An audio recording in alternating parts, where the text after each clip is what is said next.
How you doing, folks? You're watching Live with Onrie, and I'm your host, Onrie Compen.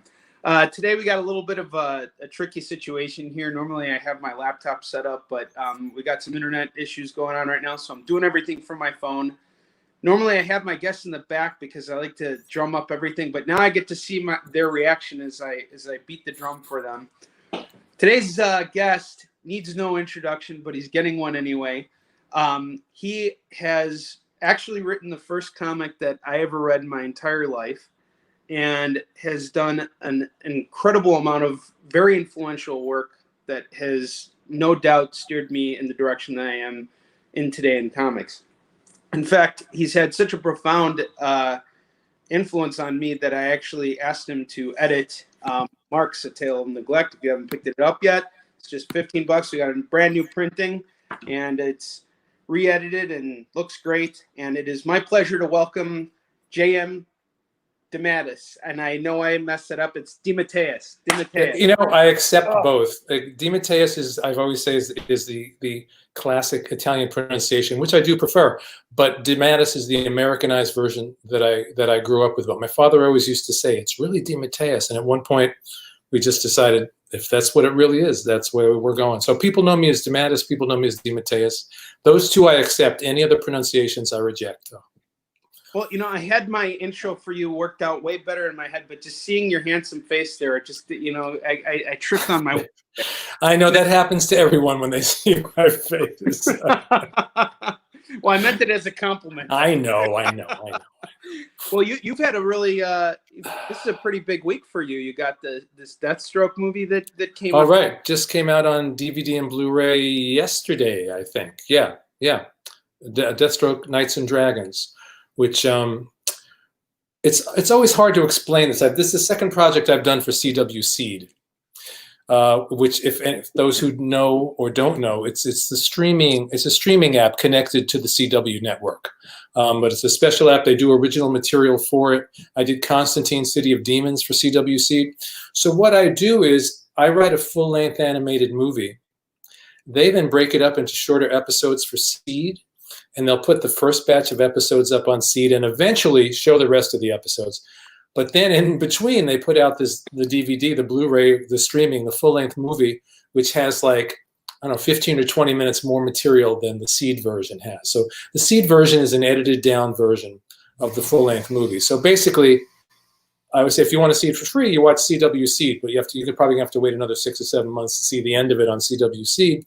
If you want the movie with all the extra scenes and extra dialogue and extra action, you get the Blu-ray, or you go to Amazon or Google Play and stream it and watch it there. Well, Jam, I want to first say that it is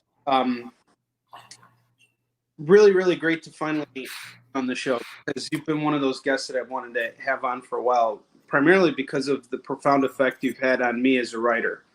And when it came to working on the script for MARX, you had me really digging deep into, and I will never forget what you said to me, cutting myself open with the metaphorical knife and bleeding on the page. Yep. And clearly this approach to writing has landed you gig after gig. I mean, you're writing TV shows, movies, all kinds of stuff outside of comics, and you're bringing those meaningful ideas everywhere you go. Even the first comic I read, which for those of you who don't know, Kraven's Last Hunt, one of the most celebrated Spider-Man stories, just period. I mean, I got goosebumps just thinking about it, you know?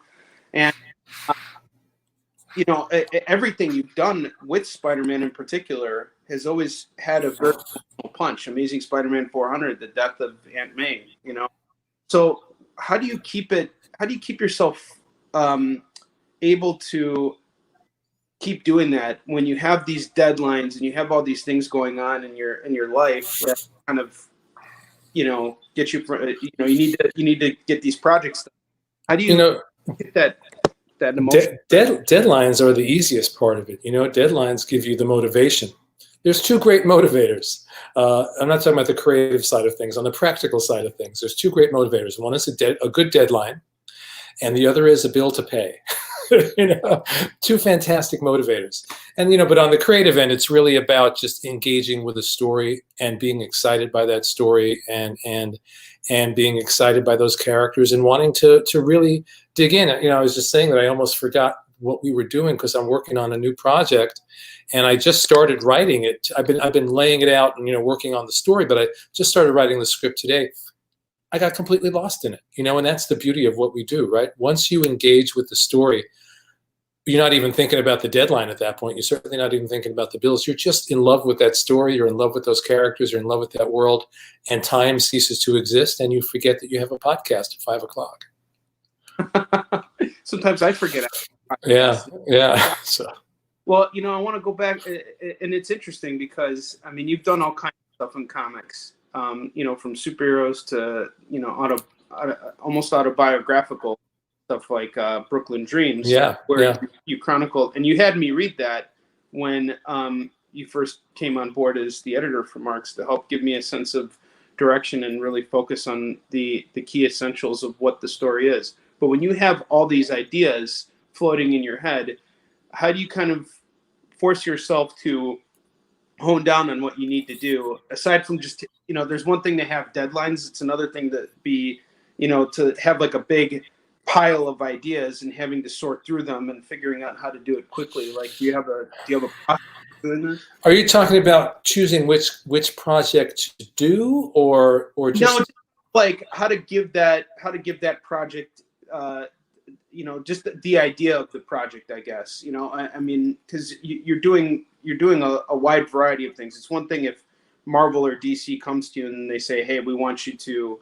you know, write Spider-Man or something like that. But even when they give you that project, you have to give them something that's worth, you know, something that you think you're going to be attached to, that you're going to enjoy writing. Right, because you have to, whatever the project is, and sometimes as a freelancer, you have to take on a project that maybe is not your ideal project. It might not be the character that you resonate the most with, or whatever it may be, because it's just, that's how you survive as a writer. You know, unless you're overwhelmed with work, you say yes most of the time. Some things, you know, right off the bat you're not going to resonate with, but sometimes it's somewhere in the middle, and you find a character, or they come to you with a character, and what you have to do is find the into that character, into that story. And I always say it's all about sawing off the top of the character's head, getting out your flashlight, poking around in their psyche, and finding the interesting things in there, finding the contradictions, finding the things other people haven't explored in that character. And once you get into that psychological soup, that emotional soup, or that spiritual soup for that matter, then for me anyway, then something clicks, and I can go and take off with it. And I've had, you know, certain projects, which I don't need to mention which ones they are. You know, when I started out, it's like, this character, I hope I can find a way in. It's not really my favorite character. It's not my favorite world. And then if you do it right, you can always find something, you know, because the characters are just people like you and me, really. They exist on a page, but they're people. And we're all interesting, and we're all filled with contradictions. And there's always something of value psychologically and emotionally to find in there. Now, if you really sit down and look at a character and you can't find that, then you have to back away. You know, but it's rare that something like that will happen. I think any writer worth his or her stuff will be able to find the value in a character, especially these characters, these comic book characters that have been around for years and years. The flip side of that is sometimes you're handed a character that's been around for years and years, and there have been so many stories written about them, and it's like, well, how do I find a new way in? How do I figure out a way to find something original to say? And the answer is the same thing. Peel off the top of their heads, poke around in their psyches, see what's in there. See, there's always going to be some corner somewhere that someone hasn't explored before. That's a very interesting comment, because when I want to speak to that, because lately I've started a new project. I got some money from the government for back pay for not being able to work and everything. So I've started a new project, and I'm going down this superhero route. So I'm straying away from stories that have been outlined for me, and I'm really trying to get out there and do something. And so I started reading a ton of comics, and I've just been reading and absorbing just a ridiculous amount of stuff. And the one thing I've realized is that from reading a lot of the work of my contemporaries, independent and mainstream, you really see that the finished product is really an accomplishment in and of itself. Even if it's not your cup of tea, you can appreciate the fact that someone went through the effort to actually go through and put something out there. And you can always find something good to say, even if it's not up your alley. Like there's this one writer who I just didn't really care for her work, but after I read her book, I appreciated the fact that it existed, and I found something about it to mention. And that I think that what you're saying is true. If you can dive into a story, even if it's for a universe that you don't really connect with, if you can find something, that can really, all you got. People are people. Characters. Yes, exactly.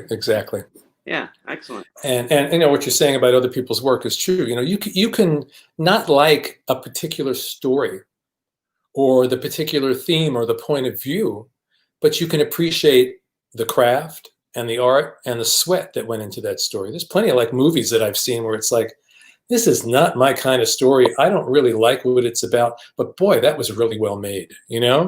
Absolutely. It will never be my favorite movie or book or whatever, but I respect the talent and the sweat that went into it. Mm-hmm. So when it comes to doing superhero stuff, I think when it comes to like Marvel and DC stuff, it's kind of like laid out for you. You're gonna jump in, you're gonna write this thing, and a select amount of people are already gonna be signed up for it because they're fans of that character. But when it came to doing something like The Life and Times of Savior 28, you had to create your own character, and you told a very deep, meaningful story that meant something to you. How was the process of that book? Like, how did you put it together, and what were your main influences? Well, interestingly, it kind of brings together both sides of the equation, because that started as a Captain America story way back in the 80s when I was writing Captain America, and I had this idea. I had just done this massive storyline that was supposed to be the final battle between Captain America and the Red Skull, as if anything in comics is final, Yeah. The Skull died at the end, and in my mind, he was dead. Everyone that Cap ever loved has been threatened. And he gets pushed to a point in my original proposal where he realizes at that point it's the 80s, so it's like 40 years after World War II or whatever it is. Yeah, okay. And he's like, there's got to be another way to live my life. Hitting people in the face, dropping buildings on a bad guy's head. How does that solve problems? How does that make the world a better place? So he begins to question everything he's done, to seek out a new way to be. He becomes a global peace activist. Other heroes in the Marvel universe turn against him. The government turns against him. It becomes a whole long thing. And I had him in the end getting assassinated by the Bucky of the 50s, the Nomad character. And I thought it was a really cool story because it got very political, and B, it also questioned the fundamentals of what superhero stories were really about. And it was approved by my editor, the late great Mark Gruenwald, and he took it to Jim Shooter, and Shooter, which was his right, he was the editor-in-chief and he had to make those calls. Shooter said, no, my vision of Captain America doesn't fit with that. Captain America would never do that. So I moved on, but I liked that idea.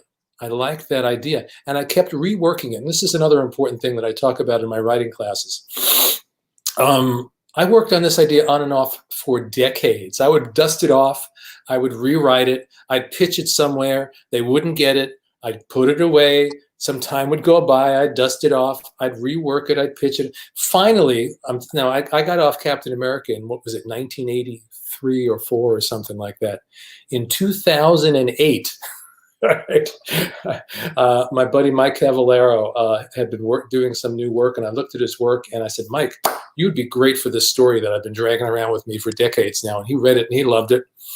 Pitched it to IDW in the morning, got approved in the afternoon. Never happened to me before to get approved like that in one day.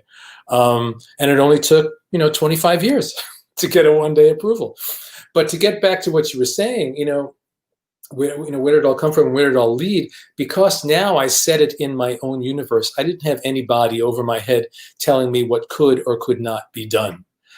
So we literally created an entire universe of characters to revolve around Savior 28. I got to tell this story as politically as I wanted, as spiritually as I wanted, as psychologically as I wanted.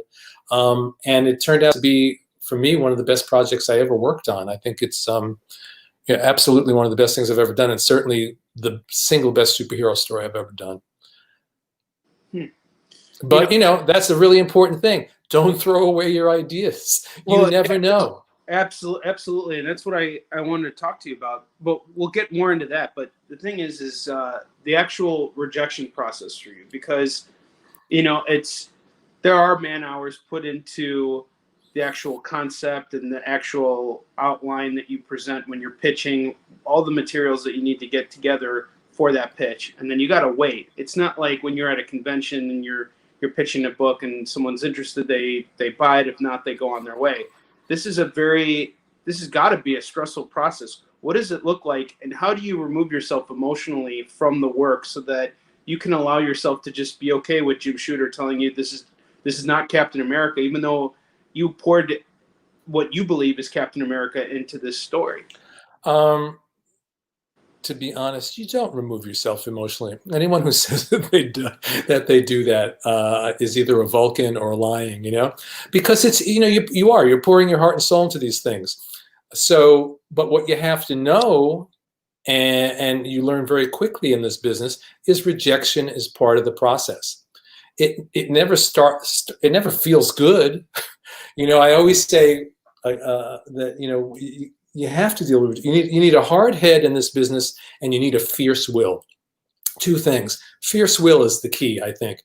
But so you get something happens. So your project goes down in flames. You put all your hopes into it. You get rejected. I always say, and in some cases it's literally true. Go crawl under your desk, bang your head against the wall, weep and wail and shake your fist at God, and get up and dust yourself off and start writing another story. That's what it's about. You're not going to turn that off, if you've poured your heart into something. When a door slams in your face, it doesn't feel good, but that's part of the process. And you cannot be in any of the arts, really, unless you have that thick skin and that hard head and the fierce will. I talk again, and I'll mention my workshops because I've been doing this for a few years, and right now I'm working on bringing it online since we can't really do it in person anymore. I'm hoping that in the fall we'll do Imagination 101 online for the first time. But anyway, I talk about the importance of a fierce will. Because, I always think about Green Lantern. It's will and imagination, and then you manifest. Use the ring to manifest. And the will is so important. I've seen people with lots of talent, tremendous talent, but they don't have the will. So at the first sign of the rejection that you're talking about, they crumble. So, maybe they'll go home if they're a musician and they'll just play music in their home, but they're not going to go out and be on stage. If they're a writer, they may write stories for themselves. If they're an actor, maybe they'll go to community theater, but they're never going to go to Broadway. And that's a fine thing. But the people that succeed in the arts out there are people that this is their passion, and they have such a fierce will. They are so passionately dedicated to this that 100 no's won't matter. They're just going to keep banging their head against that wall until it breaks and the yes comes through. It's not easy. And even after doing it for all these years, rejection is still part of the process. It just is. I have projects blow up all the time. Oh God, we're all ready to go, and oh, it's not happening. And sometimes there's 100 different reasons why it's not happening. And it's never fun, and it's never on an emotional level, on a creative level, if you're depending on that project, because that money was going to go pay the mortgage next month, whatever the thing is. But like I said, you take a deep breath, on to the next project. Because what else is there to do? And people like you and me that get into this, we get into this. No one gets into, especially comics, no one ever got into comics to get rich. I'm very lucky that I've made a good living at it for a lot of years, but that's not why I got into it. We get into this because we love it, and we're passionate about it. And I'm passionate not just about comics, but all of storytelling, and when you're passionate about it, the truth is, when you are engaged with the story, I think, as I said before, you're not thinking about your editor. You're not thinking about the deadline. You're not thinking about paying the mortgage. You're not thinking about anything but that world that you're immersed in. And we are that kind, we're those kinds of people. Just, you know, the imagination cracks open, and those worlds and sometimes feel more real than this one, right? And so you need that passion, you need that fierce will, and you need that ability to surrender to your own imagination. There's not, I don't know what else I could do, you know, truly. I'm a storyteller. The other thing I love and that I do is music. You know, I make my living as a storyteller, thank God. I feel very graced and blessed that I can, but I still love music, and I play music, and I write, and I'm same kind of thing. I can sit at the piano and start writing a song, and I'm lost. I can be lost for an hour or two and not even know it, you know. And that's the beauty of the creative life. There's a lot of bumps in the road, but boy, the upside is way up, and I wouldn't trade it for anything. Well, let's go back in time to a young Jay who is, yes, we're going back in time. I got to do the. Let me ask you, it's getting a little darker out there. Do I need to lighten this up, or do I look, yeah, am I clear enough on your screen? That way we can go back. It's literally. All right, as we're going back in time, let's see. Yes, yes. But yeah, I'll just give you a minute to brighten things up here. All right, there we go. So you're here, you're getting your feet wet. What's your first project? What happens? What's your first experience actually working professionally in comics? What's it like? What was it like for you? The very beginning? The very, very beginning. The very, very beginning in comics was at DC. Back in those days, the way writers often broke in was on the anthology books, which they called the mystery books, because they couldn't use the word horror because of the comics code. You weren't allowed to say horror, but they were basically, you know, horror comics, little sort of 5 to 8 page Twilight Zone-y twist ending stories. And I just, long story short, it's a really long story, but I pitched.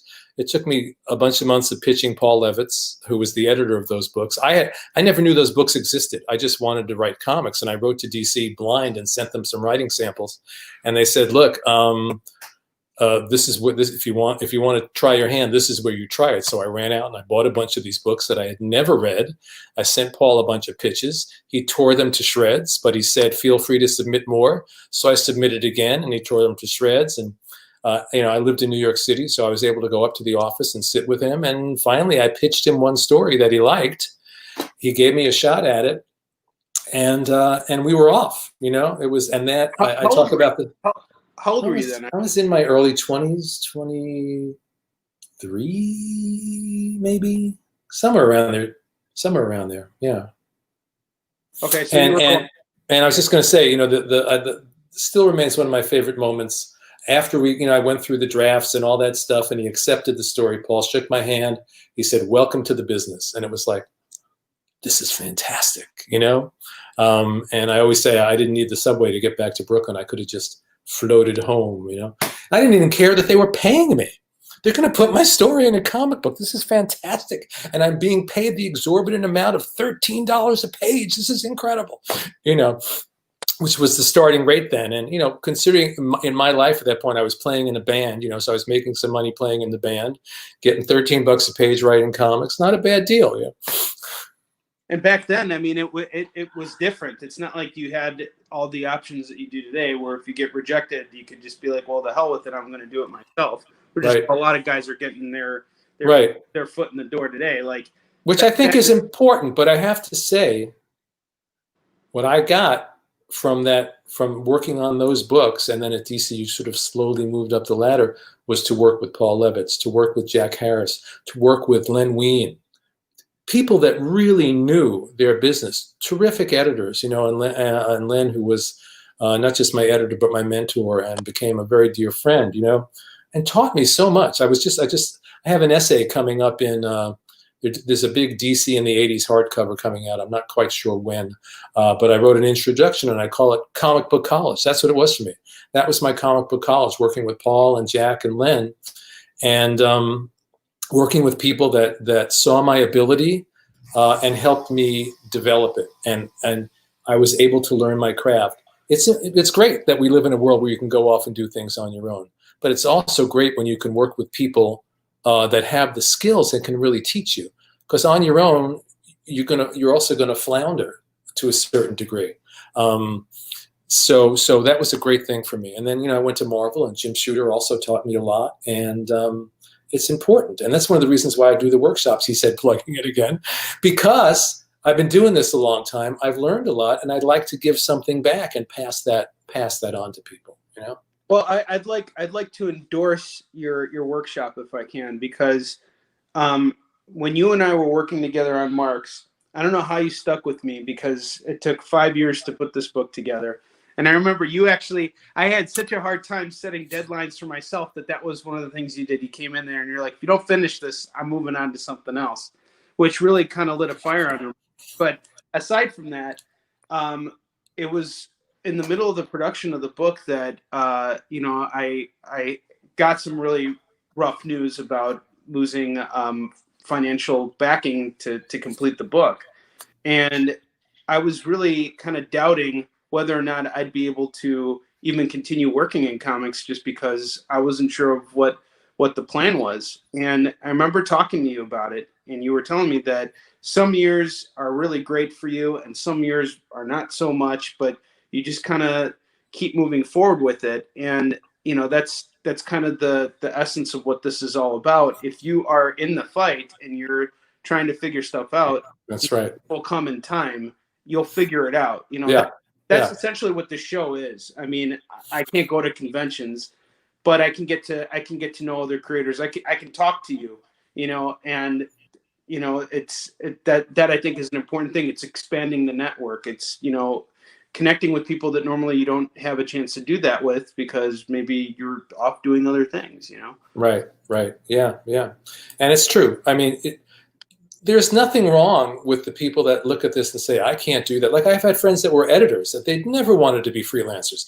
They need to go to an office and sit down behind a desk and get a regular paycheck and be creative that way. And that's great. And like I said, other people, maybe they're creative, but they don't have the nervous system for going out in the world. And that's, I'm not putting that down. It's not a bad thing. Sometimes I think it's a much better thing, because we're kind of crazy to do what we do, which is why I feel so lucky that I've had the career that I've had. It's not, I talk about the practical people. If you choose this for your life, there are always the practical people that will tell you all the reasons why you can't do it. And that was exactly what I was battling, because I mean, I come from a very industrial family. Like my parents, they came from Russia. They don't understand what it is to be a comic book writer. Like, when I told them that, and it's when you're dealing with the reality of the Midwest, and you're familiar with where I'm from. Your wife's family is not far from where I grew up.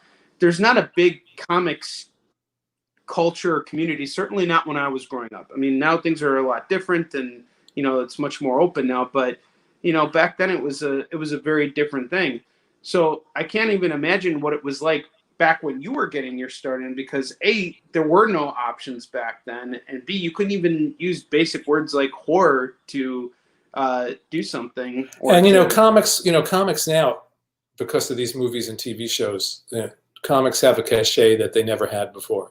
People understand it, even people that don't read. In fact, I think a good part of our audience right now doesn't read comics. They just know movies and TV shows. But saying then you want to be a comic book writer, boy, you know what I mean? And my two goals were like comic book writer or rock and roll star. Getting back to what we're saying, the practical people are not going to get that. But as I say, this isn't a practical thing to do.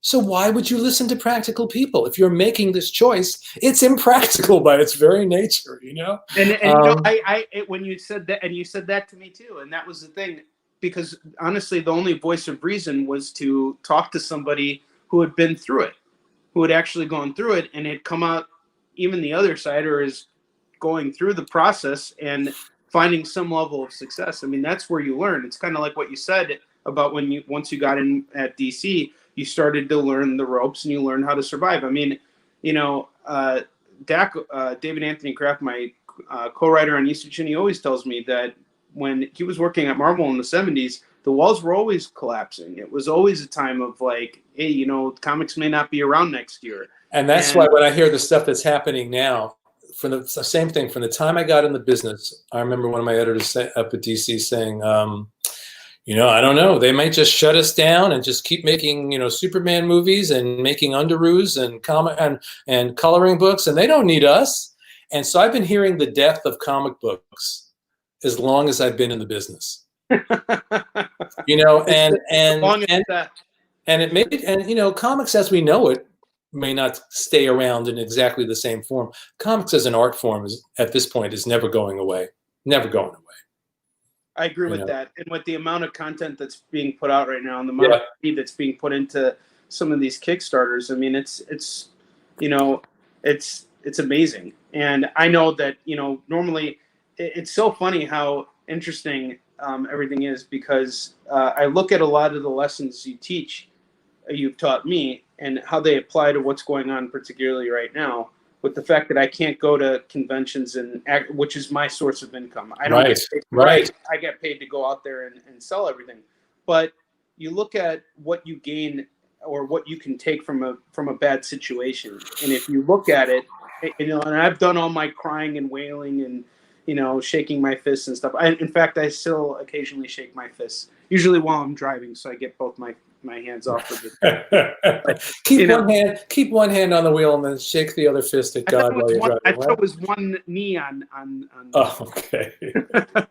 But when you look at the bigger picture of stuff, the bigger picture of what's going on, it's like it brings me back to the whole idea of comics have always been dying, and yet here they are, doing better than they've ever done before. I mean, people, I have neighbors who are so far removed from comics, you couldn't get any further than that. They wouldn't be caught dead reading a comic ever, but they know the boys, they know Umbrella Academy, they know all the Marvel movies, and that's a big thing. So now I want to transition, because you're not only very aware of how things work on the creative side, but you know what's going on the business side too, because you've been involved with all these different projects.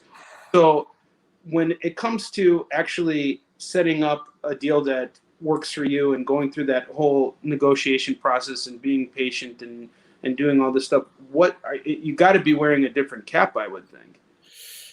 You learn to. The problem is, in general, there are some people that are very savvy, but a lot of us who are creative types do not have a lot of business savvy. And you seem to have a lot of savvy just in the way that you're able to sell and market your books, and I really respect that. But I learned through, you learn through getting burned sometimes, and then you begin to figure out what it is you need, what it is you don't need, especially when you're dealing with creator-owned work. You're dealing with Marvel and DC. There's pretty much set parameters about how far you can pull this way or that way, and they own the characters and blah blah blah. But when you're creating your own stuff, and more as time goes by, I mean, one of the great things about, say, back in the 90s working for Vertigo was you could create original stuff, get paid well, and still hold on to rights to things. That doesn't exist in the business anymore. And I think that's why more and more people are turning to other venues for creator-owned work, doing what you've done, essentially. I'm working on developing 4 different new projects, all creator-owned stuff. For the first time, one of them is probably going to be a Kickstarter for a project I'm going to do with Sean McManus. I have 3 other projects that we're working out different ways of doing it. One of them might be through a traditional publisher, the other 2 not. And so there are a lot more venues now, thank goodness, because even if you do it these days, if you do it with a publisher, the deal on creator-owned books, most of the stuff is on the back end. We're working our trust me, I know. yeah. So you're working often, if you're lucky enough to get a deal, which happens, where you're getting paid to work on a creator-owned thing and still maintain your rights, or if they pay you enough, maybe you split the rights 50-50 or whatever. You have to make those decisions along the way. But a number of these deals are, come in and work for free, and we'll split the back end 50-50, and then they want 50% of the movie rights too, or whatever, and they haven't paid you anything. Yes, that's where you draw the line. To me, everybody has to make their own decision. That's where you draw the line. And JM, it's very interesting that you mentioned this because I just had to back away from a deal back in January because that was the case. And, I poured so much effort into the work that I've done. And here's the thing. If anything that this year has taught me as well is how invisible and how minuscule I am in the grand scheme of things. Like when I go to conventions, I'm used to having my knob polished because everybody's telling me I'm great at sales. But getting in that room and pitching seems to be a very difficult thing to do. Mm-hmm. Mm-hmm. And it's always, how often have you seen your work actually adapted, and what did the process look like? I mean, you've gotten projects to work. You've worked in other mediums and stuff like that, but have you had any of your original work turned into? What I've had is I haven't had any of my creator-owned stuff. No, I have a manager out in LA who that's his gig, and he's working hard right now to see if we can set some of these things up. I've had some of my characters that I've created for Marvel and DC used in movies and whatever, but I have yet to see one of my original creations get turned into a movie or a television show. I would love to see, for instance, something like Moonshadow or Savvy 28. Now, to go back to what we were talking about before, Savvy 28 was a deal where IDW paid us really respectable rates, and in exchange for which we became 50-50 partners. Sure, they put skin in the game. Yes, exactly, and they in turn have recently sort of revamped their movie side of things, and Savvy 28 is one of the projects that they're trying to go out there and set up. So that's a fair deal, And anyway, so no, I'm hoping that we will. I'd love to see a Moonshadow movie, a Savvy 28 movie, The Girl in the Bay, the project that I did for Karen Berger's new line last year. I think would make a great film. There are a lot of things in mind that I would love to see. And with a little luck, we'll see it. Yeah, well, I really hope so. If anybody's deserving of seeing their work adapted, it's you. So I'll be in the front row center. But you talk about pitching. Pitching is a whole other thing, Yes. Because on the movie TV side of things, I've done that bit where I've gone out to LA and had 15 meetings in a week and had to pitch the same story, and you have to go in the room and really get comfortable and tell a story in a way that we, who spend most of our times locked away in a room by ourselves typing, it's a whole other different part of your brain. What I've found sometimes is that it's actually very helpful, because especially when I've got, I have a week, I'm out here, they set up all these meetings, and now I've gone and I've told that story over and over again. Each telling, someone's going to ask an interesting question. Each telling, you're going to find something in what you're saying that you want to adjust, so that by the end of the week, it's a much better pitch than it was at the beginning of the week. So even if nothing happens, you walk out of there with a more polished. Yeah, pitch. Yeah, and I've actually sold 2 movies on pitches. Now, Hollywood being Hollywood, I got paid to write them. They never got made. That happens in Hollywood all the time. But I sold them on pitches, and that was kind of amazing, actually. Well, you get your advance for it, and you kind of move on after that. Right? Yeah, I mean, yeah. And that's the thing. As frustrating as comics may be, there are guys that make a living writing movies that never get made. With a comic book, it's like you can't say well, gee, no one's going to fund my movie. I'm just going to invest a little bit of my own money and make that movie. It's not an easy thing to do. Comics, it's like we write the story, it's out. You can get it out there in a matter of months. You can, and you can do it yourself if you really had to. And you can do it now with digital. You can do it digitally. It's so easy to get your work into the world through comics. It's very different. Could you imagine sitting in a room writing comics and they never get published in any form? And like I said, yes, actually I could when I was struggling with MARX. Yes. Right. But I mean, there are highly paid screenwriters that, you see the one movie and you don't see the 5 movies that they wrote that didn't get made.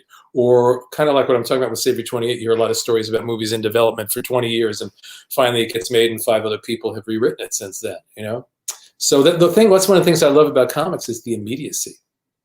Yeah. It's very, very immediate. Yeah, and I think that's part of the thing that swayed me to it, because what better way to show someone what you're envisioning and what you have in mind when you have a finished book in hand that has visuals in it, and you can cast people in your heads or in your head, and and what's really cool, and I didn't take advantage of this situation. I was at a really bad convention last year where there was just nobody there, and it was so empty that even the celebrities didn't have lines, and they had the guy who played Shazam. He was like the main attraction there, and I could just walk up to him and chat with them. And I didn't take advantage of the opportunity to even put my books in their hands, because I was thinking to myself, well, I'll probably try and sell this, and sure enough, I didn't sell through everything, as I knew I wouldn't have. But you kind of I walked out of that experience with a sense of, maybe next time I'm in a situation like that, kind of like what you learn from pitching so much, maybe put that book in their hands, because you never know what kind of influence they can have, especially. And that's the other thing. It's true of life, and it's certainly true of our careers. You never know. You never know what door will open, what person you'll meet who'll open that door, or the person that you can open the door for. Because so much is about relationships as well. You got to be able to do the work, but you also have to find the opportunities. And you have to be able to go out on a limb in order to get those opportunities. The first TV script I ever sold was to the 80s Twilight Zone. I sold that because I read that a guy named Alan Brennert was one of the story editors on the Twilight Zone. They announced it before the show came on, who was on the staff.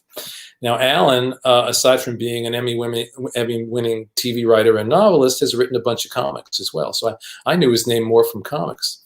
So, and this is in the pre-internet age. So I found an address. I wrote him a letter. He read the letter. He responded, and through, I could have just said, oh, there's no chance I'm going to write this guy a letter randomly and he's going to respond. And even if he does, I'll never sell the story. And it was a process. But through a process of then pitching really through the mail, there was one story they liked, and I actually was in LA and got to meet Alan face to face, and he was very encouraging and very helpful, and I sold my first TV script. And it's like I was sitting there in upstate New York, and they're 3,000 miles away. I could have easily said, what's the point of doing this? But I really wanted to do it. And I pushed until I did it. And sometimes I was, would get on the plane periodically and go out to LA for a week, and maybe nothing would come of it. But you keep doing those things just the way you keep going to conventions, because this is your passion.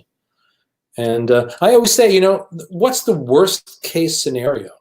You give it everything you have, and maybe it doesn't work out. I'm going to say two things about that. So one, maybe it doesn't work out, but at least you did it. You tried. You gave it everything, and you did your best. The second thing is what I've seen in life, and what I really believe is, you have a certain goal, and you're working toward it and working toward it and working toward it. It kind of ties into what you were saying. But then you meet somebody along the way, or another door opens that's unexpected, and you kind of get taken off on a separate path that you didn't expect. But because you followed that path from your passion, you end up in a different place, but a good place, still doing something interesting or creative, but maybe not what you expected,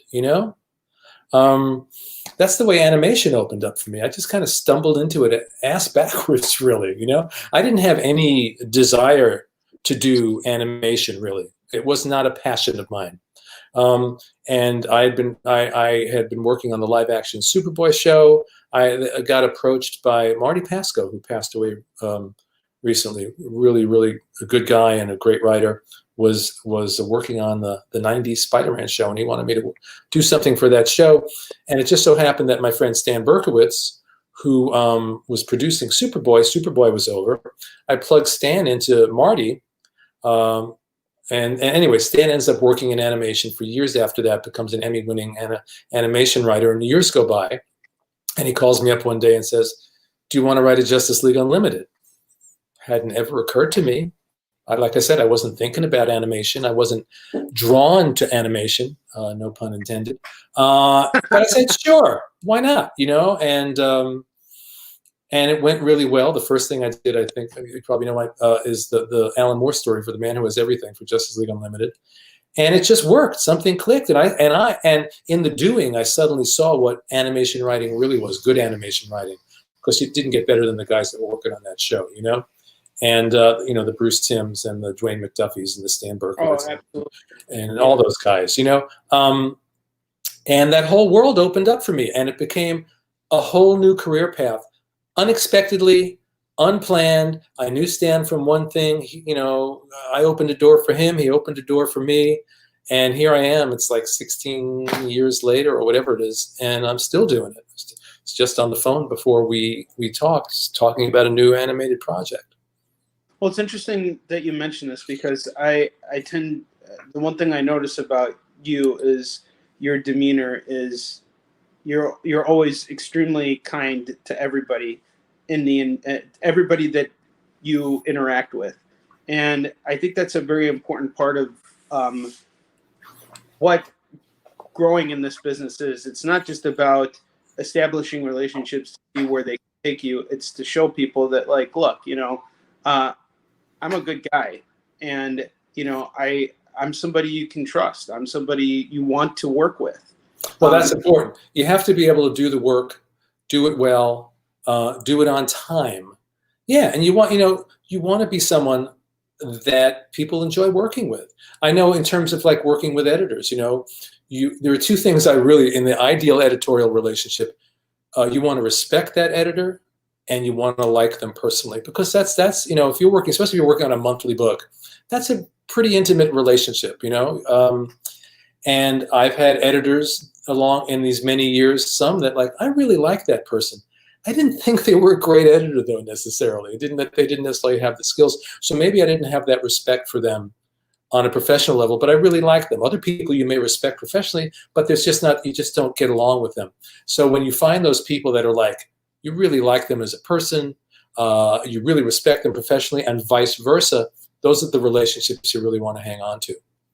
But you know, I have to say, I've been lucky. You know, the vast majority of people, there's really nice people in this business, and the vast majority of people in this business that I've worked with have been really, really good people. You know, people, like I said, because people get into comics because they're fans, because they're passionate, because they love it. And when you're sitting with a bunch of people that love what they do, it's a very different thing than working in an office with a bunch of people who are sitting at their desks counting the hours till they can get home.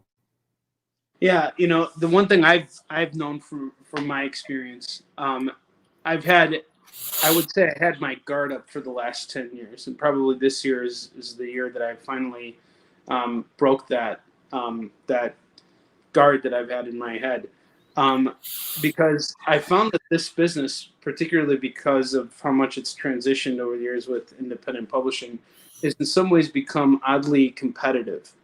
And I'm wondering, did you have any kind of experiences with competition with other writers, other creators, and if so, how did you deal with it so that? Nothing directly. No, nothing like, you know, I felt like so-and-so was competing with me and I have to compete with him or her. No. I think we are all human. We all have egos. We're all fragile. We all, you know what I mean? So that on that level, you know, it's sort of like, you know, every time you read a great story, it's like, oh my God, they're so much better than I am. You know what I mean? It's always that thing. You know, you know, someone else gets that gig that you really wanted, and again, it's like the rejection thing. So for 10 minutes, or you take a day to feel insecure, to feel like you have no talent, whatever the deal is, then you take a deep breath and you move on and you let it go, because you have to. You can't hold on to that kind of stuff in life. And I'm not saying that it's always been easy for me, but you know, as you continue to do it, you learn. Just kind of what you're saying. You learn, you grow. You know. So no, I'm not competing with anybody. I don't want anybody competing with me. And I've never encountered, at least directly, maybe behind the scenes it's gone on, but I haven't directly encountered that level of competition. Like as I said, I found most of the people that I know in this business, you know, fellow freelancers, just to be really good people. I look back over all these years and I realize that we're sort of all, even the people that I don't like, and there's not that many of them, we're all part of an extended family. You know what I mean? It's like, it's sort of like not liking them in the way that you have a problem with someone in your own family. We all got into this together. There's a lot of people that I've traveled with, my contemporaries, you know, down through the years, and we're all part of this thing. And it's a really nice thing. And we all share this passion and this love for this medium. And so yeah, the negatives, when I weigh the positives and the negatives in terms of people, my God, the positives are way off the chart and the negatives are like that big. And usually the people that are not as great, they tend to somehow find their way out, Yeah, I think so. And and we're all human. I am sure I have said and done things over the years that pissed people off, and there's somebody out there thinking, my God, he is the biggest asshole I've ever met, because on that day maybe I was unintentionally. Yeah. Because I find in life, for me anyway, that when I think I've done that stupid thing, and then I call the person up because I'm riddled with my Jewish and Italian guilt, and I want to apologize. And they go, "What are you talking about? That didn't bother me in the least, And then oh, really? Oh, okay, that's good. And then this other person comes along to call you out for the thing that you had no idea that you did. I said that, and that was really hurtful. And it's, oh my God, So we're human. We screw up, and we have to forgive ourselves. But again, overall, it's been a great group of people, and I hope that I have treated them the way that I like to be treated, and I've certainly tried. We can only try our best. The older I get, the more I see that the most important thing in life, in many ways, is compassion. That's really what we all want. We want people to treat us with kindness and respect and a little bit of understanding, and that's what that's what we all want, and that's what we hopefully we want to give in return. And it's not always easy. And like I always say, we do our best. Sometimes our best means that we fail spectacularly. And the flip side of what I said before about insulting people when you don't realize it, or hurting people when you don't realize it, is when people come up to you, years later and say, 5 years ago you said this thing to me, and it changed my life. And you have no idea you ever had the conversation. And that's even better, because you did a good thing, and you weren't like thinking, oh, I'm doing a good thing. It just kind of happened spontaneously. But that applies to a professional life, but that just applies to life. You try your best to be a decent human being, and that's all you can do, and do the best work you can. So I want to, normally I wouldn't go down this path, but I have to, because when you and I were working together on MARX, we talked a lot about something that I think is important to both of us, which is family. Mm-hmm. And every time I've heard you speak about fatherhood, and I've met your son at conventions, really great guy, has a tremendous amount of respect for you. There is this question that's always on the back of my head. You've got all these projects, and you're also a family man. How do you find a way to balance everything that you've got going on and keep yourself from going too deep into the story where you're so lost that you have a hard time being somewhere else? Like, at the time when you do it, do you have a method of closing the door on that project and saying, I'll come back? How do you find that kind of that stop that you could be the attentive?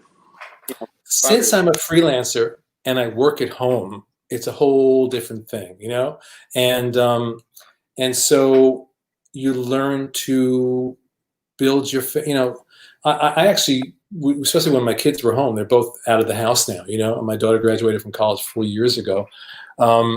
And my son's been out there in the world for a lot longer than that. But, it's like, okay, I have to work. First thing I'm gonna do is, let's say, get up in the morning. I got to drive my daughter to school, back when I was doing that. And I know I'm going to come home and go to work, but at 2:30, I got to get in the car and go pick her up, and then I'm taking her to ballet. That's the beauty of it. That's not a problem. That's the best thing in the world. I got to work at home and raise my kids and be there for them always. And if something came up, the great thing about being a freelancer is the editor doesn't care if you're working on Monday and not working on Wednesday. They just care that the work gets in. So if something comes up and you need to be there, you're there. It's, and one of the things I love the most and feel the most grateful about my lifestyle is that I got to be there for both my kids and raise them both, and in a really, really intimate, in your face way, and it's a great thing. And they always knew if something was important, they could come into my office, and if it wasn't important, I'd say, I'm working, go away. Yeah. But it's not, what the family aspect of it is one of the greatest things about being a freelancer. So that's why, with all the other struggles and hassles of a freelance life, when you weigh it against these other things, the creatively and in terms of family, and my family is so important to me, I feel so blessed to have the life that I have, and that pays off, when you to get, how many people grew up with fathers that they get up in the morning, they go to the office, they come home late, this, I'm talking about the classic sort of 50s, 60s dad, even the 80s, 90s dad. Right. That's still my dad. It's right. Yeah. And so it's a lot harder to make that connection. I was always here, probably to the point where they probably were thinking, can he go someplace else for a little while? Because I'm a real homebody anyway. I'm a total homebody. So it's like, it's the greatest life for me. That's why, being in lockdown, as stressful as it can be on one level because of what's going on out there, I love being home. It's okay with me, I haven't been out in 5 days. I didn't notice, Well, I've been to the mailbox. I went for a bike ride or whatever, but that's, you know what I mean? It's like, I can be home for days and days and it's fine with me. And to be home with my kids. One of the hardest things for me was when, because even when my daughter went to college, she was living on campus, but her college was only 45 minutes away. So I would zip down there, pick her up, come back, you know what I mean? Like whatever. So it was always still involved with that. And then, she was my youngest. So when she went off on her own, suddenly, wait, I don't have to do, where's the structure? Do you know what I mean? My kids provided the structure. My son and my daughter both provided a structure for my work day. Oh yes, my son's coming off the school bus now. So I will now stop working and go meet him and get him his snack or whatever the deal is, And then suddenly that wasn't there. And I spent a while kind of like floating, trying to figure out how do I do it. But the truth is, you do it as you do it. I've never been someone, like I said, I used to have that thing. I know that they leave in the morning, I pick them up in the afternoon. But even within that, I'm not like, I'm going to start working now and I'm going to work till this time and then I'm going to stop and I'm going to do this many pages a day. It's never worked that way for me. I just kind of follow the story. And some days following the story means laying on the floor and staring into space for 3 hours, thinking about it. What happened. That's what I've been doing for the last 2 months. It's driving me nuts. No, you have to honor that. You have to honor that. That's your unconscious working on the story, working on the story. And some days it's about even thinking about it. I can't do that. So I'm going to go do something else and give my unconscious room. And some days it's like, I'm on fire. I got to work. And some days it's like, oh my God, I have this deadline and this thing is due in 2 days. And I have to work 2 days straight in a total frenzy to get it done. And I shouldn't say this out loud because I don't want people I work for to hear this. I enjoy that. I enjoy having my back to the wall. I don't want to live like that all the time. But, there's always that process. A lot of the work, the hardest work is going on in my head and in my unconscious. And sometimes you're letting that cook. So the deadline is creeping up while you're letting that cook. And now it's ready. And you've got 2 or 3 days to write a big piece of work. And I just go into this frenzy. And it's kind of fun. Like I said, if I had to do that every single week, it would not be fun. But to do it periodically, to have your back to the wall and know you can come through and do good work is it's kind of exhilarating, actually. Kind of reminds me of Iron Chef. Like they're given the special, like mystery meat or whatever, and then they gotta, prepare 4 different dishes. Yes, that's right. You're thinking on the fly, but it's that same type of rush. And I mean, I've certainly felt deadline crushes before with releasing, stuff as well. So I know what it's like. And you talk about the chef thing. It's interesting because sometimes what happens, as you know as well, you discuss a story. So you get on the phone, whether it's with the editor or the producer, and you're working out the story, and it all sounds great. But now you're the guy that has to go and write it. And when you sit down to write it, you discover all the things that don't work in that perfect story that you all just worked out. Yep. And that's all that mystery meat. It's like, okay, how do I make this into something that's really coherent? Yeah. There's 1,000 great ideas here, but it's really, or this one great beat that we worked out, you go back and that's the logic that starts here does not end in that beat, and you have to restructure the whole, whatever it is, But that's the challenge, and that's the fun. And then you add the ticking clock. I got to work this out because this has to be into, tomorrow by 3 o'clock or whatever it is. So it's an interesting thing. But, the most fun for me is really when I'm working on an original idea, like I said, I'm developing 4 different things. The thing I was working on before that made me basically forget this podcast, is an original thing. And I just, and And I've been watching the process as it's going on. And at first I had the proposal, and then I said, well, let me just start to work out the idea. Let me beat this out page by page. And when you reach that certain point where you're not even thinking about the work, and suddenly, oh, like here's like 50 something pages of breakdowns for this story. And it just kind of popped out, you know? And so now I'm moving on to the script stage, and I'm working on the script. And of course, when you work on the script, it's kind of the same thing with your own stuff. Well, the thing that I had laid out in my plot, the story might be veering left or right or up and down, and that's the fun of it. I like to have guideposts. And it's kind of like what I was saying about life. The goal of the story is to go that way, straight ahead. But the story may pull you off to the right through another door completely, and you may end up in a totally different place. And that's the best part of it. I always say the best part of it is because when the story comes alive, when the characters come alive, and they do things that you, as the alleged creator of the story, didn't expect. That's the best. Jam, thank you so much for coming on the show today. And folks, if you haven't watched the show, or if you watch the show, you need to sign up for Jam's writing workshop. Yeah, well, if you go to my website, jamdmatteis.com, and we should have some information maybe within a month or so about the online workshop. And let me mention again, Deathstroke, Knights and Dragons is out now. Superman Red Sun is out now. And if you want to get some collections of my more recent comic book work, there's the beautiful Dark Horse hardcover of Moonshadow. Beautiful job they did with that. Moonshadow, the definitive edition, it's called. The Girl in the Bay from Berger Books, Impossible Incorporated from IDW, and other fun things in the works. There'll be announcements soon, I think, about the workshop, about a Kickstarter that I'm doing, and some other fun new projects. I think it's just amazing, all the stuff that you got going on, and I can't wait to see all the new stuff. I'm gonna definitely check out Deathstroke tonight, probably. So great. I hope you enjoy it. To checking it out. And thank you again so much for taking time out of your very busy schedule to. My pleasure, and it's nice to see you. It's good to see you too, man. I hope we get to see each other at. Right, because all the time we worked together, we were on the phone 99% of the time. So it's like to actually talk to you like this, or as opposed to in a crowded convention hall. Well, you know? at least now you knew that I was paying attention the whole time, because you can see that I was. That's right. You weren't thumbing through your email, right? Yes, exactly. Yeah. All right, Jam. Well, thank you so much. We appreciate it. Thanks, Onrie. Folks, thank you so much for tuning in. We'll be back next week with brand new episodes. Until then, onward to victory. All right. And